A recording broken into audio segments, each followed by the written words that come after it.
அப்போஸ்தலர் 20வது அதிகாரம் 23 24வது வசனம். கட்டுகளும் உபத்திரவங்களும் எனக்கு வைத்திருக்கிறதென்று பரிசுத்த ஆவியானவர் பட்டணங்கள் தோறும் தெரிவிக்கிறதை மாத்திரம் அறிந்திருக்கிறேன்.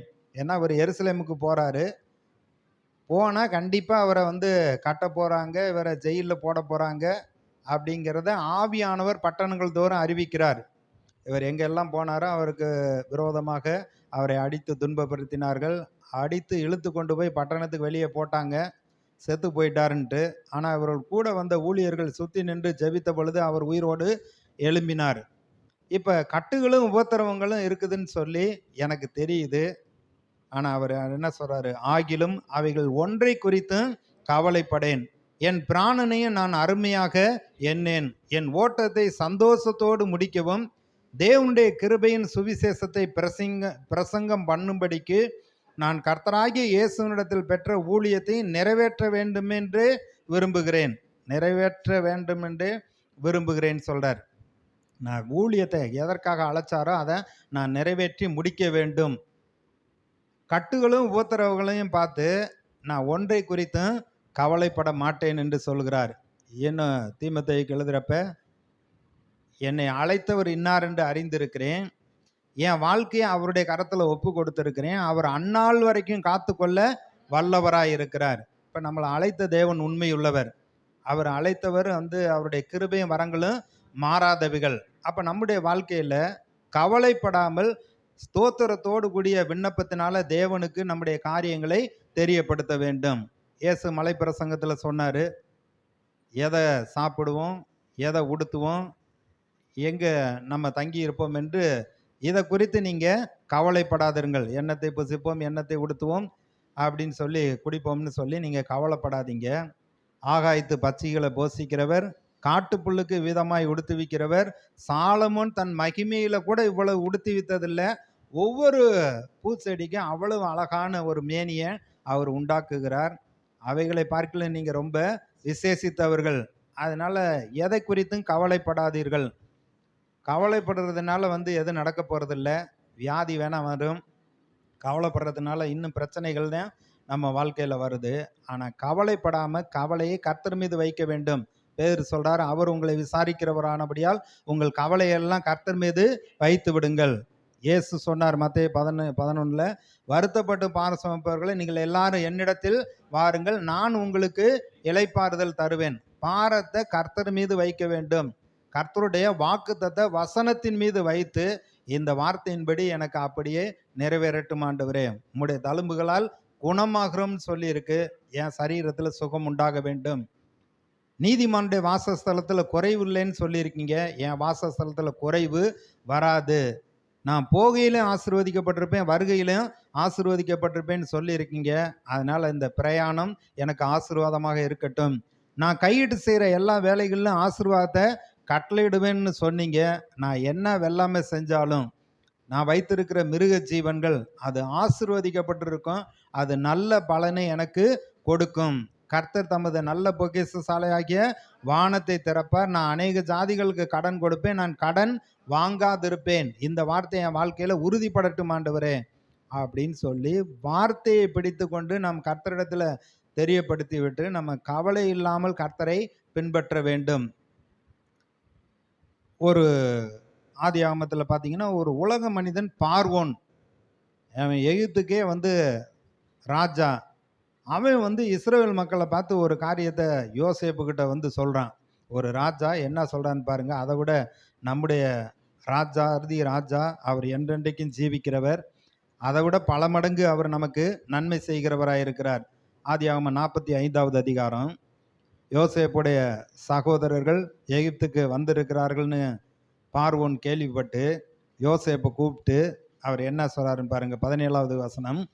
பார்வோன் யோசேப்பை நோக்கி, நீ உன் சகோதரனோடு சொல்ல வேண்டியது என்னவென்றால், உங்கள் கழுதைகளின் மேல் பொதியை ஏற்றி கொண்டு புறப்பட்டு கானான் தேசத்துக்கு போய் உங்கள் தகப்பனையும் உங்கள் குடும்பத்தாரையும் கூட்டிக் கொண்டு என்னிடத்தில் வாருங்கள், நான் உங்களுக்கு எகிப்து தேசத்தின் நன்மையை தருவேன், தேசத்தின் கொழுமையை சாப்பிடுவீர்கள். பாருங்க என்ன சொல்றேன் பாருங்க. உங்க சகோதரர் வந்திருக்காங்களா, ரொம்ப சந்தோஷம். உன் நிமித்தம்தான் வந்து இந்த எகிப்து தேசத்துல எல்லாரும் காக்கப்பட்டிருக்கிறாங்க. எகிப்து தேசத்துல இருக்கக்கூடிய நிலங்களை பூரா யோசேப்பு வந்து பார்வோனுடைய பேருக்கு பத்திரம் போட்டு அவர் வந்து முடிச்சிட்டாரு. அதனால உன் நிமித்தம் எனக்கு ஆசீர்வாதம், உன் சகோதரர்லாம் வந்திருக்காங்களா, ஆகையினால ஒன்றும் கவலைப்படாதீங்க, எகிப்தின் கொழுமையை கொடுப்பேங்கிறார். நீங்கள் உங்கள் குழந்தைகளுக்காகவும் உங்கள் மனைவிகளுக்காகவும் மண்டில்களை எகிப்து தேசத்திலிருந்து கொண்டு போய் அவர்களையும் உங்கள் தகப்பனுடனே ஏற்றி கொண்டு வாருங்கள். உங்கள் தட்டுமுட்டுகளை குறித்து கவலைப்பட வேண்டாம். எகிப்து தேசம் எங்குமுள்ள நன்மை உங்களுடையதாக இருக்கும் என்று சொல்லி நான் உனக்கு நான் இந்த இட்ட கட்டளையின்படியே செய் என்றான். அப்போ என்ன சொல்கிறாரு, இங்கேருந்து ராகத்தை எடுத்துகிட்டு போய் மீதி உங்கள் பெற்றோர், அதே போல் உங்கள் மனைவி பிள்ளைங்க எல்லாரையும் கூட்டி கொண்டு வாங்க, எகிப்து தேசத்தின் நன்மையை புசிப்பீங்க. உங்களுடைய தட்டுமுட்டுகளை குறித்து ஒன்றும் கவலைப்படாதீங்க. அங்கே எதை எடுத்துகிட்டு வர முடிஞ்சால் வாங்க, இல்லைன்னா விட்டுட்டு வந்துடுங்க, அதை விட பெஸ்ட்டாக நான் உங்களுக்கு தருகிறேன் என்று பார்வோன் யோசேப்பினிடத்தில் சொல்லுகிறான். அந்த எகிப்தின் ராஜா, இந்த உடன்படிக்கையின் மக்கள், ஆபிரகாமுடைய சந்ததி, இவங்க கர்த்தரால் ஆசீர்வதிக்கப்பட்ட சந்ததி. 70 பேரா எகிப்துக்கு வர்றாங்க. இந்த 70 பேருக்கும் ஒரு கோசேன் நாட்டவே கொடுத்து நீங்கள் நல்லா இருங்கன்னு சொல்லி அவன் வைத்தான் என்று சொல்லப்பட்டிருக்கு. அப்போ ஒரு உலக பிரகாரமான ராஜாவே உங்கள் தட்டுமுட்டுகளை குறித்து உங்களுடைய குடியிருப்பை குறித்து ஒன்றும் கவலைப்படாதீங்க, தேசத்தை நன்மையை கொடுப்பேன் அப்படிங்கிறப்ப, அதை விட வானத்தையும் பூமியையும் படைத்தவர், தம்முடைய குமாரனுக்காக எல்லாவற்றையும் உண்டாக்கினவர், அவர் எல்லாவற்றையும் நமக்காக சம்பாதித்து கொடுத்திருக்கிறார். அதனால் நம்முடைய வாழ்க்கையில் கவலையை கர்த்தர் மீது வைத்துவிட்டு கர்த்தருடைய வாக்குத்தத்த வசனத்தை பிடித்து கொண்டு, ஏன்னா அவர் உச்சிதமான கோதுமையினால் கண்மலை தேனினால் நம்மை திருப்தி ஆக்குகிறவர், நினத்தையும் கொழுப்பையும் உண்டது போல நம்முடைய ஆத்மாவை திருப்தி ஆக்குகிறார். சிங்கக்குட்டிகள் தாழ்ச்சி அடைந்து பட்னியா இருக்கும், கர்த்தரை தேடுறவங்களுக்கு ஒரு நன்மையும் குறைபடாது அப்படின்னு இருக்காரு.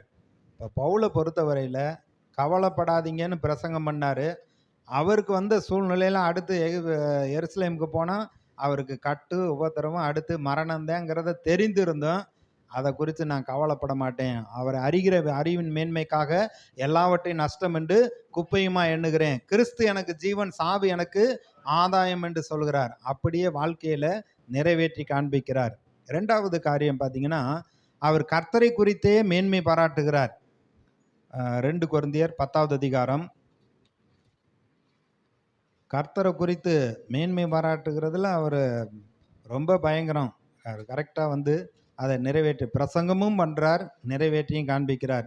10வது அதிகாரத்தில் 17வது வசனம், மேன்மை பாராட்டுகிறவன் கர்த்தரை குறித்தே மேன்மை பாராட்ட கடவன், தன்னைத்தான் புகழுகிறவன் உத்தமன் அல்ல, கர்த்தரால் புகழப்படுகிறவனே உத்தமன். அப்போ கர்த்தரை குறித்தே மேன்மை பாராட்ட வேண்டும். 1 கொரிந்தியரில் அதில் முதல் அதிகாரத்துலேயும் அதை அப்படி தான் சொல்கிறாரு. மாம்சமான எவனும் தேவனுக்கு முன்பாக பெருமை பாராட்டாதபடிக்கு அவரே நமக்கு ஞானமும் நீதியும் பரிசுத்தமும் மீட்புமா இருக்கிறார். மேன்மை பாராட்டுகிறவன் கர்த்தரை குறித்தே மேன்மை பாராட்ட கடவன். அப்போ கர்த்தரை குறித்து மேன்மை பாராட்ட வேண்டும் என்று சபைக்கு அவர் பிரசங்கம் பண்ணுகிறார். கலாத்தியர் 6:14, நான் சிலுவையை குறித்தே அல்லாமல் வேறொன்றை குறித்து மேன்மை பாராட்டாத இருப்பேனாக.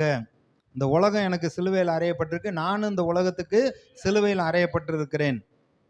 போகிற இடத்துல எல்லாம் அவருடைய மரண உயிர்த்தெழுதலை பிரசங்கம் பண்ணிட்டு இயேசு கிறிஸ்துவை சிலுவையில் அறையப்பட்டவராக அவரே அன்றி வேற ஒன்றையும் உங்களிடத்தில் அறியாதிருக்க தீர்மானித்திருந்தேன்.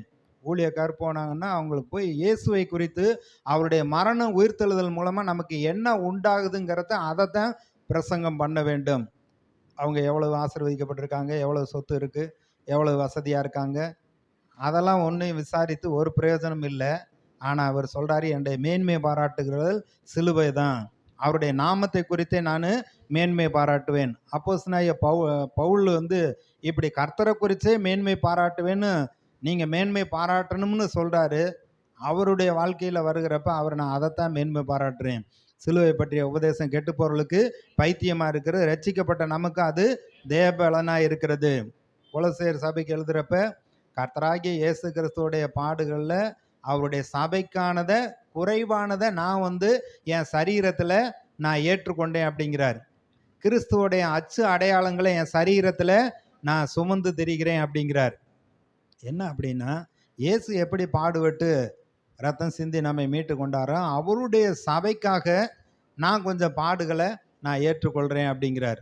அப்போ அவர் எதை பிரசங்கித்தாரோ அதை வாழ்க்கையில் அப்படியே நிறைவேற்றி காண்பிக்கிறார். தாவீதும் கூட சங்கீதம் 20 சில ரதங்களை குறித்தும் குதிரைகளை குறித்தும் மேன்மை பாராட்டுகிறார்கள். நாங்களோ கர்த்தராகிய இயேசு கிறிஸ்துவை, அதாவது கர்த்தரை குறித்தே மேன்மை பாராட்டுகிறோம். அவர்கள் முறிந்து விழுந்தார்கள், நாங்களோ எழுந்து நிமிர்ந்து நிற்கிறோம். அப்ப கர்த்தரை குறித்து அவருடைய நாமத்தை குறித்து மேன்மை பாராட்டுறவங்க அவங்க கீழே போக முடியாது. இப்போ எரேமியாவில் வந்து பார்த்தீங்கன்னா, எரேமியா 9 23 24வது வசனம், ஞானி ஞானத்தை குறித்து மேன்மை பாராட்ட வேண்டாம், பராக்கிரமன் தன்னுடைய பராக்கிரம குறித்து மேன்மை பாராட்ட வேண்டாம், ஐஸ்வர்யவான் தன்னுடைய ஐஸ்வர்யத்தை குறித்து மேன்மை பாராட்ட வேண்டாம், பூமியிலே நீதியையும் நியாயத்தையும் நடப்பிக்கிற கர்த்தர் நான் என்று என்னை அறிந்து உணர்ந்திருப்பதை குறித்து மேன்மை பாராட்ட கடவன்.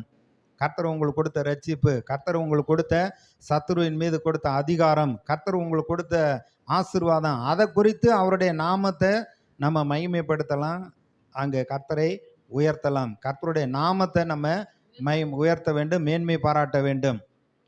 யாக்கோப்பு இயேசுவோடைய சகோதரர், அவர் எழுதின நிருபத்தில் என்ன சொல்றாரு, ஐஸ்வர்யவான் தாழ்த்தப்பட்டதை குறித்து மேன்மை பாராட்ட கடவன்.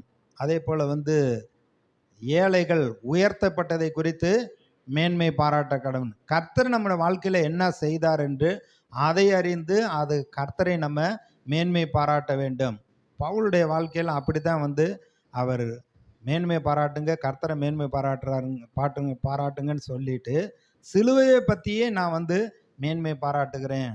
எவ்வளவு பாடுகள் கஷ்டம் வந்தாலும் நான் வந்து சிலுவையை குறித்து தான் பிரசங்கிப்பேன், சிலுவையை குறித்தே மேன்மை பாராட்டுவேன்.